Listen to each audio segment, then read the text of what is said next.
काही देशांमध्ये युद्धजन्य परिस्थितीमुळे अनेक जीवनावश्यक वस्तूंची वाहतूक करणारे कंटेनर बंदरावर अडकून पडले असतानाच महाराष्ट्रातील वाहतूकदार संघटनांना ई चलन प्रणाली विरोधात 5 मार्चपासून संपावर जाण्याच्या निर्णयावर ठाम आहेत।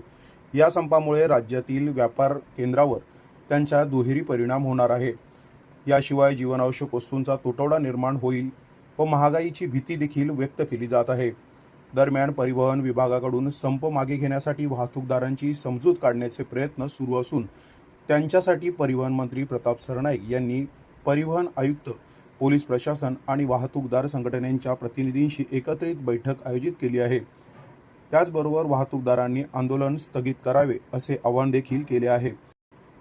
ई चलन प्रणाली विरोधात राज्यातील वाहतूकदार संघटना आक्रमक झाल्या असून संघटनांनी यापूर्वी 5 मार्च रोजी संपावर जाण्याचा निर्णय घेतला आहे।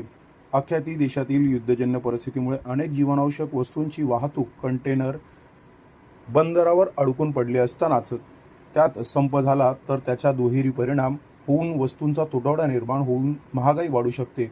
नेमकी हीच बाब लक्षात घेऊन परिवहन विभागाकडून वाहतूकदारांनी संप मागे घ्यावा यासाठी शर्थीचे प्रयत्न सुरू आहेत। वाहतूकदारांच्या शिष्टमंडळाने राज्यातील परिवहन मंत्री प्रताप सरनाईक यांची भेट घेऊन त्यांच्यासमोर आपल्या विविध मागण्या मांडल्या आहेत। मात्र ठोस आश्वासन मिळाले नसल्याने संघटनांनी संपाचा निर्णय कायम ठेवल्याचे सांगितले आहे। वाहतूकदार संघटनेनी समन्वय प्रसन्न पटवर्धन यांच्या म्हणण्यानुसार 5 मार्च रोजी मुंबईतील आझाद मैदान येथे 1,00,000 ते 1.5 लाख वाहतूकदार आंदोलनासाठी एकत्रित येत आहेत।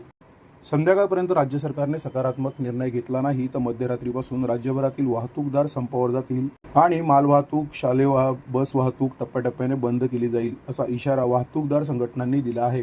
या आंदोलनात राज्यभरातील 300 वाहतूकदार संघटना सहभागी झाल्या असून संपाची व्याप्ती मोठी असल्याने याचा थेट परिणाम केवळ दैनंदिन वाहतुकीवरच नव्हे तर जीवनावश्यक वस्तूंवर देखील होणार आहे।